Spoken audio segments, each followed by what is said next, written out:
আজ আমি বানাচ্ছি ডিম বেগুনের বেগুনি। তার জন্য আমি প্রথমে দুটো বেগুন নিয়ে নিয়েছি। এবার আমি বেগুনগুলো প্রথমে মুখটা কেটে দিয়ে পাতলা পাতলা করে কেটে নেব।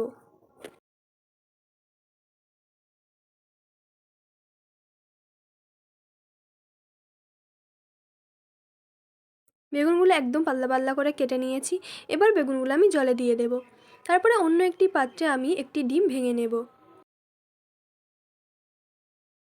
তারপরে আমি ডিমের উপর দিয়ে দেবো একে একে পরিমাণ মতো লবণ, লঙ্কার গুঁড়ো, হলুদ গুঁড়ো, জিরে গুঁড়ো, ধনে গুঁড়ো, 1 চামচ কর্নফ্লাওয়ার ও পরিমাণ মতো লবণ দিয়ে ডিমটা ভালোভাবে ফেটিয়ে নেব। এবারে কড়াইতে দিয়ে দেব তেল। তেলটা গরম হলে বেগুনগুলো ডিমে চুবিয়ে তেলে দিয়ে ভেজে নেব।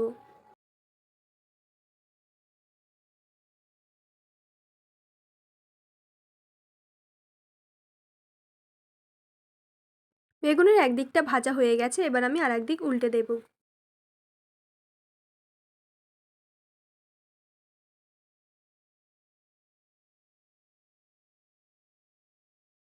বেগুনের দুদিকে লাল করে ভাজা হয়ে গেছে, এবার আমি বেগুনগুলো একটি পাত্রে তুলে নিচ্ছি।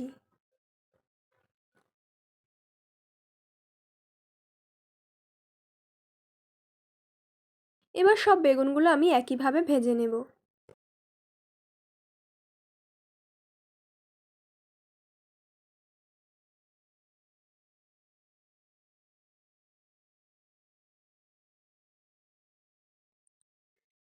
আমার সব বেগুনগুলো ভাজা হয়ে গেছে, এবার আমি এগুলো সব একটি পাত্রে রেখে দিচ্ছি।